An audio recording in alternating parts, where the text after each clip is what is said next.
Hello my dear students, आज हम लोग डिस्कस करेंगे जो इस बार सीपीटी जून 2017 में पेपर आया, तो उसके ऊपर हम डिस्कशन करेंगे कैसे क्वेश्चन आए, मुश्किल थे या आसान थे या आउट ऑफ सिलेबस थे।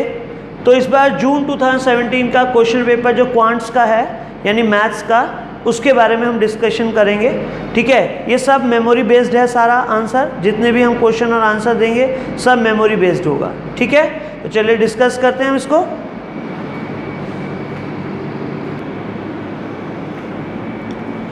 देखिए सबसे पहला क्वेश्चन आया ये log 1 cube plus 2 cube plus 3 cube dot dot dot n cube तक। आंसर आपको 4 ऑप्शन में दिए थे। लॉग की एक प्रॉपर्टी होती है हमारे पास, पहले तो हमने ये नेचुरल नंबर के क्यूब का फॉर्मूला लगाया, log n प्लस 1/2 का होल स्क्वायर, ये क्यूब का फॉर्मूला हो गया। लॉग की प्रॉपर्टी है 2 आगे आ गया, 2 log n प्लस 1/2 हो गया। फिर उसके बाद हमने क्या किया, लॉग में डिवाइड का रूल लगाया, 2 log n plus 1 minus 2 log 2। फिर जब वहाँ पर ये दोनों मल्टीप्लाई में तो इनको अलग अलग किया, 2 log n प्लस 2 इसके साथ भी आएगा, 2 log n plus 1 minus 2 log 2। Answer हमारे पास कौन सा हो गया इस केस में, फर्स्ट ए आंसर हमारे पास आ गया। तो इसका आंसर हमने क्या टिक किया, ए। देखिए ये वाला। दूसरा, if √6 a is equal to √6 plus √5 upon √6 minus √5, b is √6 minus 5 √5 √6 plus √5 एक दूसरे के रेसिप्रोकल हैं। देन हमें वैल्यू फाइंड आउट करनी थी 1/a² प्लस 1/b²। तो आपको 4 ऑप्शन दिए हमारे को, बहुत ही आसान था। हमने पहले इन दोनों की मल्टीप्लाई लगाकर देख ली कितनी होती है, a इंटू बी कितना आया 1, क्योंकि ये कट रहे थे पूरे 1। अभी क्या हुआ, हमें 1/a² प्लस 1/b² की वैल्यू निकालनी है, तो क्या होगा, दोनों का एलसीएम आ गया, a² b² होल स्क्वायर किया, a² प्लस b² आया। फिर हमने क्या किया, इस होल स्क्वायर को ऐसे लिख दिया, a प्लस b का होल स्क्वायर माइनस 2ab, जो प्लस 2ab आएगा कट जाएगा, तो ये आपका 2ab के इक्वल हो जाएगा, a प्लस b के होल स्क्वायर के इक्वल होगा। तो अब क्या होगा, हमने इसकी मल्टीप्लाई 1 रख दी, इसकी मल्टीप्लाई भी 1 रख दी, इसकी जगह वैल्यू रख दी हमने क्या, √6 plus √5 divide by √6 minus √5 plus ये का होल स्क्वायर। फिर हमने क्या किया, इसका एलसीएम लिया नीचे से। जब हमने एलसीएम लिया तो ये क्या हुआ, 6 माइनस 5 यानी 1 है ना, और ऊपर हमारे पास ये होल स्क्वायर में आया, ये होल स्क्वायर में आया। इनका हमने होल स्क्वायर ओपन किया, √6 का square 6 plus 5 plus 2 √6 √5 plus 6 plus 5 minus ये कट गए, तो 6 और 5 11 और 11 22, 22 का स्क्वायर माइनस 2 कितना आ गया, 482। तो हमारा आंसर क्या हो गया, 482। Third, in a class 80 students speak Hindi, 60 students speak English and 40 students speaks both Hindi and English. The number student in the class is very easy question. तो ध्यान दीजिए जरा, ये पूरा हमने बनाया हिंदी के बच्चे हैं, जो ये इंग्लिश के हैं, और ये दोनों हमारे इंटरसेक्शन हिंदी एंड इंग्लिश दोनों हैं। तो हिंदी एंड इंग्लिश वाले हमें दिए हुए थे क्वेश्चन में कितने हैं, 40। अगर ये पूरा सर्कल हमारा 80 का है और ये 40 का, तो कितना बचा 40, तो ये वाला एरिया हमारे पास कितना आ गया 40। फिर ये पूरा सर्कल 60 का है, ये कितना था 40, तो ये कितना बचा हुआ आ गया 20। 60 में से 40 माइनस करके 20। पूरे स्टूडेंट जो है क्लास में कितने हैं, 40 प्लस 20 यानी कितना 100। ये आपका थर्ड क्वेश्चन था। देखिए अब नेक्स्ट क्वेश्चन पर आते हैं। If function f(x) is equal to x minus 1 and function g(x) is equal to 1 minus x, then f o g x निकालना है। इसका मतलब फंक्शन f की वैल्यू निकालो व्हेन g(x) आपको गिवन है। तो हमने क्या किया, f o g x निकालने के लिए क्या किया, f वाले फंक्शन में x की जगह पर क्या रख दिया, पूरा 1/1 माइनस x। तो यहाँ से x की वैल्यू रखी मैंने यहाँ पर 1/1 माइनस x माइनस 1/x की वैल्यू फिर से रखी 1 minus x is equal to LCM लिया हमने 1 minus x 1 minus 1 plus x, अब और ये हो गया नीचे हमारे पास 1 माइनस x और ये ऊपर चला गया, कट गए, तो केवल क्या रह गया x। तो आंसर फिर हमारा इस केस में क्या हो जाएगा, हमारे पास answer will be the B. इसके बाद if a, -3, b, 5, c are in AP, then the value of c। हमें c की वैल्यू बतानी थी, क्या होगी। अब आप देख रहे हैं c और b, 5 और 3 में कितना गैप है, 2d का।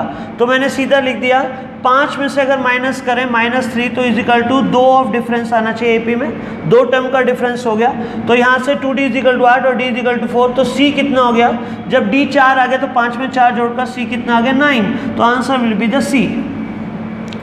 थर्ड था हमारे पास 56 1 plus 1 plus 2 plus 1 plus 2 plus 3 plus 1 plus 2 plus 3 plus 4 plus dot dot dot dot n तक। इसमें हमने कहा था टर्म टी एन अभी हमने इसका सम पूछा था क्या होगा, तो अभी यहाँ पर अगर टी एन टर्म देखें तो लास्ट टर्म है 1 + 2 + 3 n तक, यानी t n is equal to natural number का सम, यानी एन एन प्लस 1/2, यानी मैंने इसको मल्टीप्लाई किया n² 2 + n/2, फिर मैंने इसका सिग्मा निकालना था इन सम, तो मुझे टी एन 0 से लेकर टी एन तक निकालना था, तो क्या होगा n² 2 का सिग्मा किया, n/2 का सिग्मा किया, यानी इसका 1/2 आगे ले लिया, n² होता है नेचुरल नंबर स्क्वायर का सम, nn + 1 2n + 1/6, और n/2 का मतलब क्या हो गया नेचुरल नंबर का सम, और बाई 2 बाहर आ गया।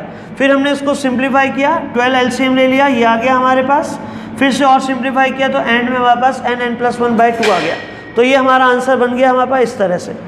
ऐसे ही तो ये जो हमारा आंसर आया, ये आया nn + 1 n + 2/6। फिर हमारे पास एक क्वेश्चन था, the sum of first 20 terms of GP is 1 2 0 2 5 times the sum of first 10 terms of the common ratio. Common ratio हमें बताना था क्या होगा, जीपी के n टर्म का सम आप जानते हैं क्या होता है, a r⁻n -1/r -1, तो हमने क्या किया 20 टर्म का सम लिखा इज इक्वल टू 10 टर्म का सम लिखा, इनटू क्या करेंगे, ये इक्वल नहीं है ये बल्कि किसके इक्वल है, इनटू 1025 के इक्वल है। फिर उसके बाद हमने क्या किया, ये हमने a से a काट दिया, r-1 से r-1 कट गया, तो रह गया r⁻20 - 1 is equal to r⁻10 - 1 into 1025।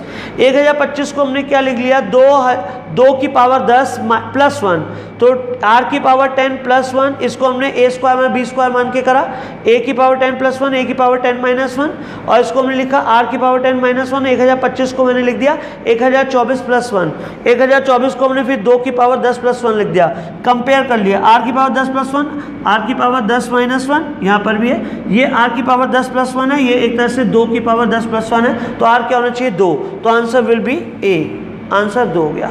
ठीक है, आइए नेक्स्ट चलते हैं। आइए देखिए अब जरा एक क्वेश्चन है, dietitian wishes to mix together 2 kinds of food so that the vitamin content of the mixture is at least 9 unit of vitamin A, 7 units of vitamin B, 10 units of vitamin C and 12 units of vitamin D. The vitamin content per kg of each food is shown below. Food F1 2, food 2 1, ऐसे आपको C के और D के दिए हैं। Assuming X kg of food F1 and Y kg of food F2 is mix किए गए, the situation can be expressed as, बहुत ही आसान है, हमें विटामिन कम से कम खाने हैं, ज़्यादा से ज़्यादा, कम से कम एटलीस्ट हमारे शरीर में इतना विटामिन होना चाहिए। तो अब यहाँ पर हमने क्या लिखा, फूड F1 की x किलो, फूड F2 की y किलो अगर हम खाएं तो क्या होगा, 2x + y > 9, 2x + 1y > 9, हमें ये वाला टोटल 9 से ज़्यादा करना है, 9 से कम नहीं, क्योंकि 9 यूनिट कम से कम मिनिमम रिक्वायरमेंट है हमारी विटामिन की। ऐसे ही 1 1 XY > 7, 1 2 ये वाली बनी > 10 विटामिन सी की, और 2 और 3 विटामिन डी की, ये होना चाहिए, और X और फूड Y रूट नेगेटिव हो नहीं सकता, इससे > 0। एक इनइक्वालिटी का क्वेश्चन था, the shaded region represented by the inequality. एक तो इनइक्वालिटी ये है हमारी, एक इनइक्वालिटी ये है, क्या है 5 इनइक्वालिटीज़ हैं, इनका हमें बताना था कौन सा जो ग्राफ है वो उसको शो करता है। सबसे पहली बात 4x + 3y <= 60 है, इसका एरिया टूवर्ड्स द ओरिजिन है, तो इसका एरिया किधर की तरफ है, टूवर्ड्स द ओरिजिन। दूसरा आपने बोला y > 2x, तो इधर इसका मुंह किधर की तरफ खुला हुआ है, y की तरफ, तो इसका एरिया किधर की तरफ होगा, प्लस के y एक्सिस की तरफ, तो इस वाली इक्वेशन का एरिया इधर की तरफ होगा। फिर आपने थर्ड बोला x > 3, 3 या 3 से ज़्यादा है, तो इस वाली इक्वेशन का एरिया किधर की तरफ होगा, इधर की तरफ होगा। तो बेसिकली अगर आप इस शेडेड रीजन को देख रहे हैं तो इस वाली एक्सिस से बाहर है, तो ये नहीं हो सकता आंसर। दूसरी बात, अगर आप ये देख रहे हैं इसका एरिया इधर है, इसका एरिया इधर है, इसका एरिया हमारा टूवर्ड्स द ओरिजिन है, तो ये इधर शो करता है हमारी बात, इस वाले एरिया की ये इधर शो करता है, इस वाले एरिया की इधर, तो ये आंसर हो सकता है, ये बिल्कुल करेक्ट है आंसर हमारे पास। सी रीजन इसलिए गलत है, इसका एरिया इधर है, ठीक है, इसका एरिया इधर है, ठीक है, और इसका एरिया इधर है, तो इसने इधर दिखाया शो, ठीक है, इधर ये किया, ठीक है, इसका एरिया मगर इधर था, ये इधर था, ये रॉन्ग है, तो ये आंसर हमारे पास हो जाता है। इसका आंसर बी है, नन ऑफ दीज नहीं हो सकता, बी आंसर इसका है। देखिए अब आइए जरा, इसमें है if alpha and beta be the roots of x² + x + 5 = 0, then α² / beta + β² / alpha is equal to what. हमने पहले किया कि अल्फा बीटा आपको जानते हैं रूट्स का सम जो होता है माइनस बी अपॉन ए होता है, तो हमने माइनस बी लिखा है यहाँ से कितना 1, a b 1 and alpha beta कितना हुआ सी अपॉन ए, सी की वैल्यू 5 अपॉन ए। अभी हमें चाहिए alpha square upon beta plus beta square upon alpha, तो हमने क्या किया एलसीएम लिया, अल्फा बीटा आया, अल्फा से अल्फा क्यूब हुआ, बीटा क्यूब हुआ, तो अल्फा बीटा को हमने alpha cube plus beta cube को हमने तोड़ लिया, अल्फा प्लस बीटा का whole cube minus 3 alpha beta alpha plus beta, ये हमारे पास अब वैल्यू है -1, ये हमारे पास वैल्यू है 5, 3 × 5 अल्फा प्लस बीटा फिर से -1 अल्फा बीटा फिर से 5, सिंप्लीफाई किया 14/5 आपका आंसर आया। ठीक है, इसके नेक्स्ट क्वेश्चन था the sides of equilateral triangle and are shortened by 3 units, 4 units, 5 units respectively, then a right angle triangle is formed. The sides of the equilateral triangle was, हमने कहा एक इक्विलेटरल ट्रायंगल क्या था जिसकी तीनों sides equal होती है, तो तीनों एंगल भी सेम हुआ। हमने कहा उसकी हमने साइड्स में से 3, 4, 5 लेस कर दिया, तो उससे जो अब ट्रायंगल बना वो एक राइट एंगल ट्रायंगल था। ऑप्शन से चेक किया 8 हमारे पास ऑप्शन करेक्ट बना। 8 में हमने क्या किया 8, 8, 8 तीनों इक्विलेटरल ट्रायंगल था पहले। 8 में से जब हमने माइनस किया 5 तो आया 3, 8 में से माइनस किया 4 तो आया 4, 8 में से 3 माइनस किया तो 5, 5, 3, 4 से एक राइट एंगल ट्रायंगल बनता है, क्योंकि 5 का स्क्वायर इक्वल टू 4 का स्क्वायर प्लस 3 का स्क्वायर होता है, तो राइट एंगल ट्रायंगल बनता है। तो ये आंसर हमारे पास ऑप्शन में ठीक हुआ। फिर हमारे पास था 3 upon x plus y if plus 2 upon x minus y is equal to -1 है, और and 1 upon x plus y minus 1 upon x minus y is equal to 4/3 है। देन एक्स वाई की वैल्यू फाइंड आउट करिए। बड़ा आसान है, by option से check किया 1 and 2 हमारा करेक्ट आंसर बना। 1 and 2 का मतलब हो गया 3 upon 1 plus 2 upon 2 upon 1 plus 2 is equal to -1, 3 upon 3 यानी 1, 2 अपॉन -1 यानी -1, और यहाँ पर हमारा कितना है 1 प्लस -2, तो -2 से -1 बचा। अभी यहाँ पर 1/3 -1 अपॉन -1, तो माइनस में प्लस हुआ 1/3 प्लस 1 कितना हुआ 4/3। ये ऑप्शन ठीक है क्योंकि दोनों इक्वेशन से ये सेटिस्फाइड है। नेक्स्ट चलते हैं इसके बाद। देखिए अब आइए देखिए कितना आसान है। If x is equal to at³ plus bt square minus t and y is equal to at square minus 2bt, then dy/dx आपको निकालना है। तो ये दोनों चीज़ें t की फॉर्म में हैं, तो आप क्या करेंगे आप dy/dx निकालने के लिए dy/dt और dx/dt निकाल लीजिए, इन दोनों को डिवाइड कर दीजिए। अगर आप dx/dt निकालेंगे तो dy/dt निकालेंगे तो क्या होगा 2at माइनस 2b, और dx/dt निकालेंगे तो क्या होगा a ऐसे रहेगा 3at स्क्वायर, ठीक है, प्लस 2bt माइनस 1। तो सीधी बात है, ये हमारे पास dy/dx निकालने के लिए हमने इसको इससे डिवाइड कर दिया, t की वैल्यू 0 रख दी, तो 2at सारा 0, ये भी 0 बट 2b बचा और -1 कैंसिल, 2b आपका आंसर हो गया। तो इसलिए आपका आंसर क्या हो जाएगा इस ऑप्शन में हमारे पास 2b। इसके बाद हमारे पास एक क्वेश्चन था इवेल्युएट करना इंटीग्रेशन ऑफ लिमिट है 1 to 2x upon x square plus 1 dx। हमने क्या किया एक्स स्क्वायर प्लस 1 को t मान लिया, तो हमारे पास क्या आ गया, इसका डिफरेंशिएशन किया 2x dx is equal to dt। तो यहाँ से हमारे पास x dx is equal to कितना है dt/2 t लिख दिया इसकी जगह पर। इंटीग्रेशन जब आपने x को क्या माना है, x को आप जब वैल्यू देंगे 1 तो ये कितना आएगा 1 + 1 2, और जब x की वैल्यू देंगे आप 2 2 4 प्लस 1 5, लिमिट चेंज हो गई, dt/2t क्या आएगा हमारे पास ये। इसके हमने क्या किया 2t 1/2 बाहर ले लिया, log t में log t की वैल्यू 5 रखी और एक बार लिमिट में 2 रखी, 5 log माइनस हो रहे हैं तो डिवाइड में आ जाएंगे 1/2 log 5/2। तो आंसर हमारे पास क्या हो जाएगा 1/2 log 5/2। ऐसे क्वेश्चन था the equation of the curve, उस कर्व की इक्वेशन बताओ जो कि पास थ्रू होता है इस पॉइंट से, एंड स्लोप कितना उसका 3x - 4 आपको क्या दिया हुआ था slope at any point x, y। तो आपको बताना था वो इक्वेशन क्या है जिसपे आपके पास कर्व इतना है यानी स्लोप इतना है और आपको इस पॉइंट से वो होकर जाता है। तो जब स्लोप हमें दिया हुआ, अगर हम स्लोप का इंटीग्रेशन कर दें तो हमारे पास वो फंक्शन आ जाता है, यानी 3x² - 4x + c। मैंने इसका क्या किया इंटीग्रेशन किया 3x² - 4x + c, c constant आ गया। c जब कांस्टेंट आ गया मेरे पास तो क्या किया, जब वो इस वाले पॉइंट से जा रहा है तो मैंने वैल्यू रख दिया y, ये फंक्शन हो गया मेरे पास y is equal to this, y की वैल्यू क्या रखी 2, x की जगह क्या रखा 1, तो यहाँ से मेरे पास c वैल्यू आ गई, c की वैल्यू कितनी आ गई 9/2। जब c की वैल्यू 9/2 आ गई तो इक्वेशन क्या आई y is equal to 3x² - 4x + 9/2, 2 LCM लिया, इधर आ गया 2y, 3x² माइनस ये 8x होगा, 3x² - 8x + 9, तो हमारा ऑप्शन क्या हो गया A। तो 2y is equal to 3x² minus 8x plus 9 ये हमारी इक्वेशन हो गई। एक क्वेश्चन आया हमारे पास, नंबर ऑफ अरेंजमेंट बताइए। तो बहुत ही आसान है, जो कि इलाहाबाद आपका जो वर्ड है उससे बन जाए। इलाहाबाद में देखिए कितने अल्फ़ाबेट्स हमारे पास, 9 फैक्टोरियल, 4 बार ए है, 4 फैक्टोरियल और 2 बार हमारे पास एल है, 2 फैक्टोरियल। आंसर हो गया 7560। बहुत ही आसान है, तीनों क्वेश्चन बहुत ही आसान थे चारों। देखिए अब एक क्वेश्चन है हमारे पास, 10c3 प्लस 2 10c4 प्लस 10c5 is equal to nc5, then the value of n हमें बताना है कितना होगा, n हमारे पास कितना होगा। तो आपको ये थ्योरम पता होनी चाहिए, n plus 1 CR is equal to NCR plus NCR minus 1 होता है। तो हमने क्या किया, इस 2 वाले को मैंने 2 में तोड़ दिया, 10c3 प्लस 2 10 को 2 बार तोड़ दिया, 10c4 10c4 10c5। अब ये क्या किया, 10c3 10c4 इस थ्योरम से कितना हो गया 11c4, 10c4 10c5 कितना हो गया 11c5। इन दोनों को ऐड किया तो क्या हो गया 12c5। तो कंपेयर किया 12c5 और nc5 को, तो n इज इक्वल टू कितना आया 12। तो हमारे पास आंसर क्या हो गया ये C 12। अब ऐसे आइए, the number of parallelograms that can be form by set of 6 parallel lines.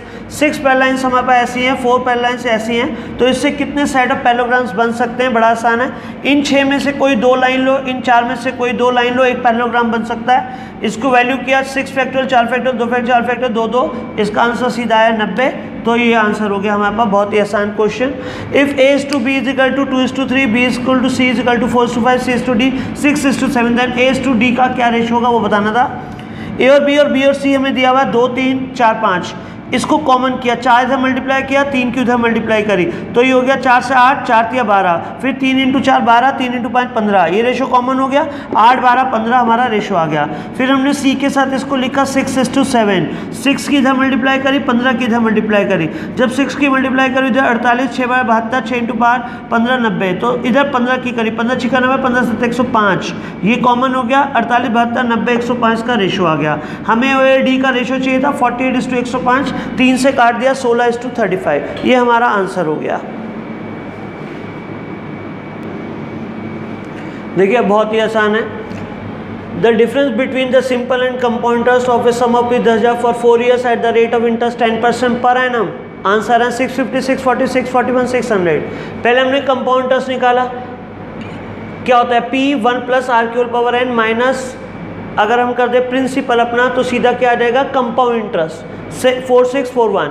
Simple interest क्या होता है PRT अपॉन 100, PRT अपॉन 100 4000 और इसका डिफरेंस क्या 641, तो आंसर हो गया हमारे पास 641।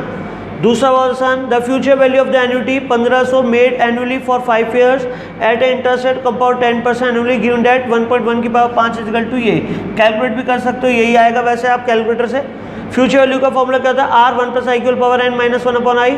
आर की जगह रखा 1500 रुपये की एन्युटी 1 प्लस रेट 10% की पावर 5 माइनस 1 अपॉन आई, सीधा आंसर निकाला 19157.65। आंसर हमारे पास हो गया B 9157.65। तीसरा बहुत आसान, what sum should be the invested at the end of the each year so as to accumulate, इतने रुपए हो जाए हमारा, हमें बताइए कितने रुपए की एन्युटी रखनी पड़ेगी 10 साल तक, और रेट ऑफ इंटरेस्ट 10% है। सीधा फॉर्मूला लगाया, future value equal to R 1 plus i की whole power n minus 1 upon i, तो R 1 प्लस 10% रखा माइनस 1 10 साल रखा, ये आया, इतने के इक्वल हमें चाहिए। R की वैल्यू निकालनी है, सिंप्लीफाई किया, R सीधा 50,000। क्वेश्चन में गिवन था A का मतलब सीधी बात है यहाँ पर दिया हुआ 15.93, यानी इस वाले ब्रैकेट को हम क्या बोलते हैं A। 1 प्लस आई की होल पावर n माइनस 1 पूरा आएगा 15.93 sin 4, राउंड ऑफ करके दिया हुआ है, आप वही रख लीजिए वैल्यू, अपना आंसर आ जाएगा कितना 50,000। Which of the following is correct, 3 mean minus median is equal to this, 4 option सब जानते हैं। Mode is equal to 3 median minus 2 mean, imperial relation होता है, मैंने आपको बताया ये, mode is equal to 3 median minus 2 mean, तो क्या होगा, मैंने दोनों तरफ मीन की माइनस कर दिया, मीन माइनस मोड और mean minus 3 median plus 2 mean. यहाँ से मैंने क्या किया, मीन माइनस मोड ऐसे रखा इज इक्वल टू 3 ऐसे, मीन माइनस मीडियन, तो आंसर हमारे पास क्या हो गया A। तो बड़ा आसान था, इंपीरिकल रिलेशन से डायरेक्ट निकल जाता है। आइए देखिए बहुत ही आसान है। A person purchase 5 rupees worth of X from 10 different market, 10 different market से 5-5 रुपये के हमने क्या खरीदे, एक्स खरीदे। You are required to find out the average number of X per rupee for all the market taken together. तो हम किसका यूज़ करते हैं, अर्थमेटिक मीन का, ज्योमेट्रिक मीन का या हार्मोनिक मीन का। आंसर इज हार्मोनिक मीन, क्योंकि अगर आप एवरेज नंबर ऑफ एक्स रुपी में निकालेंगे कैसे होगा, टोटल नंबर ऑफ एक्स ऊपर रखेंगे, इतने रुपए में आपने खरीदे, जैसे आपने 5 रुपए के इस रेट पर खरीदे तो नंबर ऑफ एक्स आएंगे बार बार, टोटल 10 मार्केट से टोटल इतने आएगा, टोटल इतने रुपीज़ में। तो आपने क्या यूज़ किया, हार्मोनिक मीन। फिर इसके बाद ज्योमेट्रिक मीन अगर आपको 6 दिया हुआ है, अर्थमेटिक मीन 6.5 दिया हुआ है, हार्मोनिक मीन निकालना था तो HM और इंटू एम की मल्टीप्लाई करें तो ज्योमेट्रिक मीन का स्क्वायर आता, सीधा सीधा रखा, ज्योमेट्रिक मीन 6 का स्क्वायर, अर्थमेटिक मीन 6.5 से डिवाइड किया तो हमारा आंसर क्या आ गया, 6 स्क्वायर अपॉन 6.5। तो आंसर हो गया फर्स्ट ए, और इसमें आंसर क्या हो गया हमारे पास, हार्मोनिक मीन। ऐसे एक कंपनी पास्ट 10 ईयर्स में एवरेज अर्निंग कर रही थी 40 करोड़ की, 11वें साल में हम कितना और कमाएं जिससे कि हमारा एवरेज फिर से 40 करोड़ ही आ जाए। बहुत ही आसान क्वेश्चन था, 40 करोड़ ही और कमाओ, क्योंकि अगर आप 11वें साल में 40 करोड़ और कमाओगे तो 11वें साल से ही डिवाइड करके फिर से तभी 40 ही आएगा, नहीं तो नहीं आएगा। तो आंसर है 40 करोड़। अच्छा, फिर हमने कहा कि आपने एक बार 3 शेयर्स हैं जो भी आपको रिटर्न दे रहे हैं 100%, 200%, 400% रिस्पेक्टिवली की, एवरेज रेट ऑफ रिटर्न क्या होना चाहिए आपका, ये हमें पॉइंट पूछा गया। शेयर्स 3 है हमारे पास, 1 शेयर, 2 शेयर, 3 शेयर, इन तीनों शेयर पे आप इतना इतना परसेंट कमा रहे थे, तो आपको एवरेज रिटर्न बतानी थी कितने परसेंट होगी। जैसे 100 रुपये की वर्थ के शेयर लिए तो उस पर आपने 100 रुपये कमाए, अगले 100 रुपये पर आपने 200 रुपये कमाए, अगले 100 रुपये पर आपने 400 रुपये कमाए, तो टोटल आपने कमाई करी 100 प्लस 100 प्लस 400, टोटल इतनी अर्निंग हुई, टोटल 300 रुपये की इन्वेस्टमेंट करके। 300 रुपये की इन्वेस्टमेंट पर इतने रुपए की कमाई कितने परसेंट हुई, 233.33% हमारा क्या हुआ, एवरेज। तो इसका आंसर क्या हो गया, बी। क्लियर है, ओके।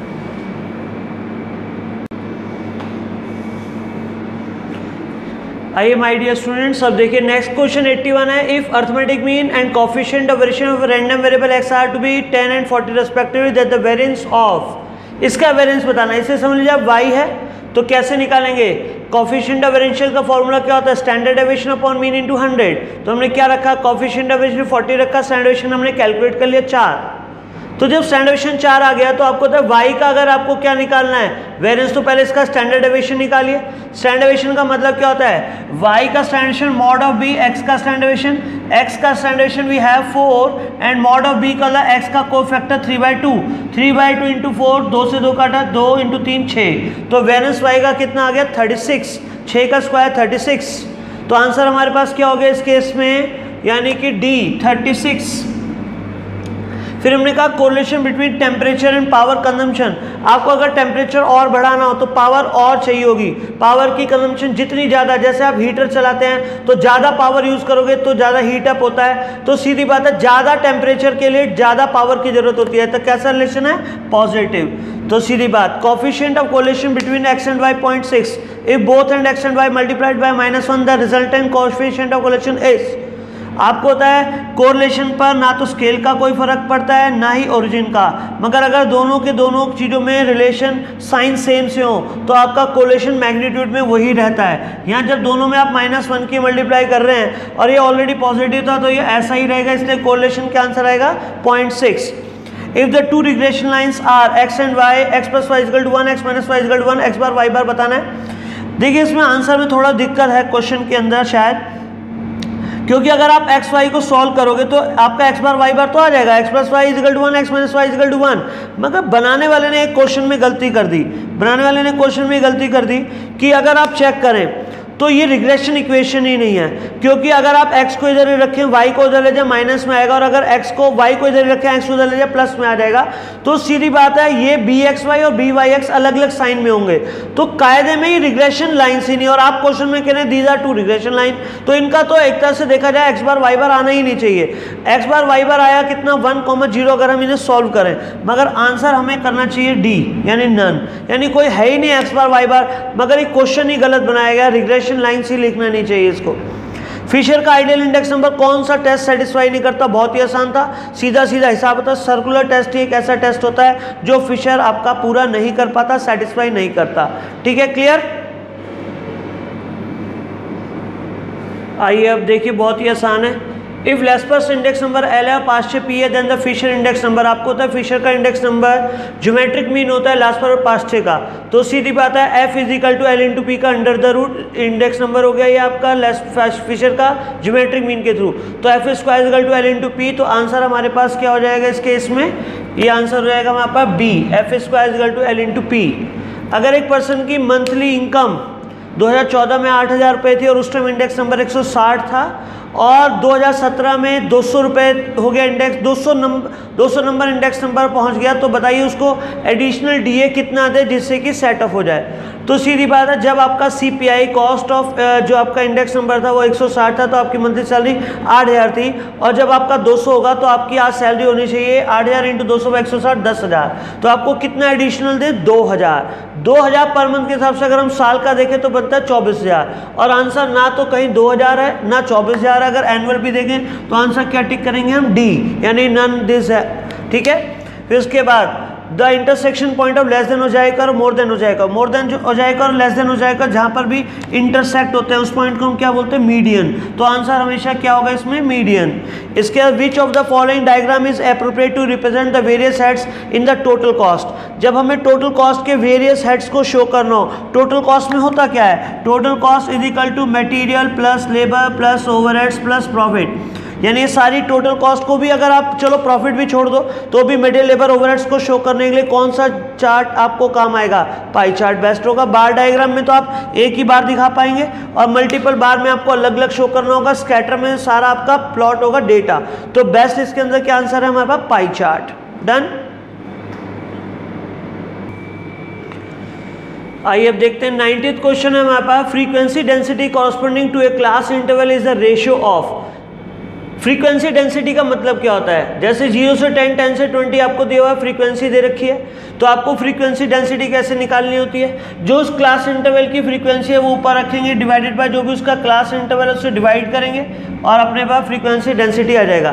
तो इसका आंसर क्या होगा, फर्स्ट क्लास डेंसिटी जो आपकी निकलती है वो कैसे निकलती है, क्लास फ्रीक्वेंसी को डिवाइड किया जाता है क्लास लेंथ से। तो ये क्लास लेंथ थी 10 और ये थी क्लास फ्रीक्वेंसी, तो आंसर क्या हो जाएगा, ए। The probability of getting at least 1/6 from 3 throws of a project from perfect die। तो सीधी बात है 3 थ्रो से एक कम से कम 6 मिले, तो हम ऐसा कर लेंगे, एक बार भी 6 ना मिले उसको 1 में से माइनस कर देंगे। एक भी बार 6 ना मिले यानी 0 बार 6 मिले, 1 माइनस 3 थ्रो में 0 बार 6 आए, 6 आने की प्रोबेबिलिटी 1/6, ना आने की 5/6 की पावर 3, तो क्या हो जाएगा 1 माइनस 5/6 की होल पावर 3। तो आंसर क्या हो जाएगा हमारे पास, डी, 1 माइनस 5/6 की होल पावर 3। फिर ऐसे क्वेश्चन है, for any two events A and B, हमारे पास सीधी थ्योरम होती है P A minus B is equal to P A minus P A intersection B. ये गलत है, P A minus P B नहीं हो सकता, यहाँ पर ये गलत है, पी बी पहले नहीं आएगा, पी बी माइनस ए में पी बी प्लस नहीं होता, तो आंसर क्या हमारे पास, बी। फिर क्या, पी ए दे रखा है 2/3, पी बी दे रखा है 1/4, P A intersection B 1/12, P B oblique A condition probability निकालना है। पी बी ऑब्लिक ए कैसे निकलता है, P A intersection B upon P A intersection B direct given है 1/12, और पी ए आपको दे रखा है 2/3, सीधा करिए 1/12 इंटू 3/2, सीधा आएगा 1/8, तो आंसर क्या हो जाएगा 1/8। बहुत ही ईजी है, स्ट्रेट फॉरवर्ड क्वेश्चन है हमारे पास यहाँ पर।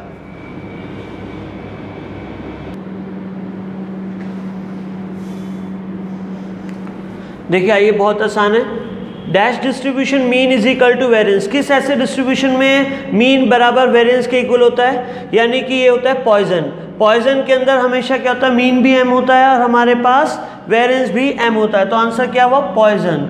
फिर उसके बाद हमने बोला इन ए बाइनोमियल डिस्ट्रीब्यूशन है variance is equal to mean का स्क्वायर। वेरिएंस क्या होता है, एन पी क्यू, और आपका मीन क्या होता है, एन पी। वो कहता है अगर मीन का स्क्वायर इक्वल टू वेरिएंस के इक्वल है तो एन और पी की वैल्यू क्या होनी चाहिए, ये आप ऑप्शन से जल्दी चेक कर सकते हैं। इसमें आंसर ए हो जाएगा। अगर ये 1 मेरा एन है और पी मेरा 1/2 है तो क्यू भी मेरा 1/2 हुआ, क्योंकि एन पी क्यू, तो एन पी क्यू में अब मैंने क्या रखा, एन 1 पी 1/2 और क्यू भी 1/2, 1 इंटू 1/2 1/2, तो ये कितना हुआ 1/4, और इधर रखा मैंने एन पी, एन 1 और 1/2 का होल स्क्वायर, 1/2 का स्क्वायर 1/4 इक्वल है, करेक्ट है पहला आंसर। तो सीधी बात, और किसी ऑप्शन में ऐसा नहीं होगा, आप चेक कर सकते हैं। फिर 96 क्वेश्चन में बोला इफ एक्स एक रैंडम वेरिएबल बिलोंग करता है नॉर्मल डिस्ट्रीब्यूशन से जिसके 2 पैरामीटर हैं 50 और 16। 50 क्या हुआ हमारे पास, म्यू, और ये क्या हुआ हमारे पास, वेरिएंस, यानी ये दिया हुआ है। Then which of the following not possible, क्या पॉसिबल नहीं है, तो अगर नॉर्मल डिस्ट्रीब्यूशन है तो बीच में मिड पॉइंट में क्या आएगा x बार, वेरिएंस 16 तो स्टैंडर्ड 4, ये मिड पॉइंट पे 50 हुआ। पहले हमने बोला x की वैल्यू अगर ग्रेटर देन 60 है, यानी यहाँ से 60 से, पहले ऑप्शन ए चेक करो मैं डायग्राम में, 60 से ज़्यादा होने का था, इससे इधर इधर है, तो वो कैसे 0.3 हो सकता है? हो सकता है जब ये आधा 0.5 है तो इधर वाला 0.3 हो सकता है। अभी आपने बोला x 50 से कम होएगा तो यहाँ पर इधर की वैल्यू 0.5 हो सकती है, पूरा इधर हो सकता है। और फिर आपने बोला P x less than equal to 60, 60 या 60 से कम हो तो उसमें 0.5 तो ऐड होगा ही होगा, तो ये 0.4 कैसे आ सकता है? ये तो बल्कि 0.5 से ज़्यादा ही होगा, तो ये पॉसिबल नहीं है, तो आंसर सी है। और ये भी पॉसिबल है 50 या 50 से ज़्यादा हो तो इधर भी 0.5 हो, तो इसलिए हमारा आंसर में सी ठीक है। 60 या 60 से कम में 0.5 से तो ज़्यादा वैल्यू आनी चाहिए, जो कि नहीं है, तो वो गलत है। ए पॉपुलेशन जिसमें कि 5 यूनिट है ना, और उनके total number of all possible sample बनाने हैं जिसमें साइज 2 होना चाहिए, और विद हमने क्या कहा? रिप्लेसमेंट। सीधा फॉर्मूला होता है विद रिप्लेसमेंट में कैसे बनता है? n की पावर n। हमारा पॉपुलेशन का साइज 5 की पावर 2 यानी 25, तो आंसर क्या हो जाएगा? D, correct.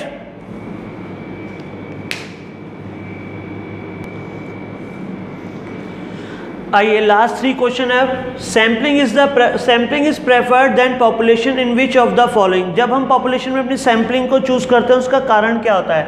Testing of item is destructive in nature, यानी डिस्ट्रक्टिव यानी सैंपल को अगर आप चेक करेंगे वो खराब होने के चांस है। दूसरा, testing of item need costly equipment, बहुत ज़्यादा इक्विपमेंट कॉस्टली चाहिए, तो हमें अपने खर्चे को कम करने के लिए सैम्पलिंग करना पड़ता है। लार्ज पॉपुलेशन होगा तो किस किस को हम चेक करेंगे, इसीलिए हमारे को सैम्पलिंग प्रेफर होता है। और तो आंसर क्या हम लगाएंगे? ऑल ऑफ दीज, सारे ही ये ऑप्शंस होते हैं टेस्टिंग करने के लिए सैम्पलिंग को, ये कारण होते हैं। Large medium small size form हमारे पास थी ऑडिट करने के लिए, हम सैम्पलिंग के लिए कौन सा प्रोसीजर यूज़ करेंगे? रैंडम सैम्पलिंग, स्ट्रैटिफाइड, सिस्टमैटिक और ऑल ऑफ दिस। रैंडम होता है जब सारे हमारे यहाँ पर एक जैसी चीज़ें हो, यानी कि होमोजीनियस चीज़ें हो। यहाँ पर हमारे पास होमोजीनियस चीज़ें नहीं है, कुछ लार्ज फॉर्म है, कुछ मीडियम फॉर्म है, कुछ स्मॉल फॉर्म है, तो हमने क्या किया? कुछ लार्ज को इकट्ठा किया, साइज स्मॉल को इकट्ठा किया, सारी मीडियम को, उनमें से कुछ छाट लिया, तो ये क्या हो गया? स्टार्टर हमने यूज़ कर लिए। स्टार्टर से हमने जो यूज़ करके निकाला वो क्या हुआ? हर लार्ज, हर मीडियम, हर स्मॉल को हम चूज कर सकते हैं, क्योंकि हर कोई फॉर्म एक ना एक जरूर ऐसी होनी चाहिए जो लार्ज हो, मीडियम हो, सैंपल हो। तो हमने क्या यूज किया? Stratified sampling. सिस्टमेटिक इसलिए नहीं है क्योंकि क्या पता कोई सिस्टमेटिक जब हम यूज करें तो स्मॉल आ जाए या मीडियम ही आ जाए, लार्ज आ जाए, कुछ रह जाए, इसलिए सिस्टमेटिक सही नहीं रहेगा। लास्ट क्वेश्चन, इफ H0 यानी null hypothesis is true but H1 accept करी गई है, तो ये कौन सा टाइप होता है? तो ये टाइप होता है हमारे पास टाइप 1 होता है ये। यानी सीधी बात है, अगर आपकी हाइपोथेसिस ट्रू है मगर एक्सेप्ट कौन सी हुई है? आपकी H1 वाली, यानी हमने वो वाली टेस्ट में रिजेक्ट कर दिया आपकी हाइपोथेसिस, तो ये टाइप 1 एरर होता है।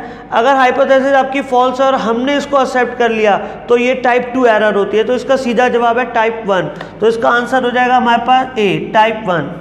ठीक है, मैंने पूरी कोशिश करी आपको ये सारा समझाने के लिए जो इस बार क्वेश्चंस आए सीपीटी के अंदर हमारे पास जून 2017 में, तो मैंने ये सॉल्यूशन के साथ आपको समझा दिया। ये सारा मेमोराइज बेस है, कोई पेपर बाहर आता नहीं है, इसलिए जो बच्चे हमारे को सारा अपनी मेमोरी के बेस पर बताते हैं उसी के बेस पर हम इनको आंसर करते हैं। Thank you so much.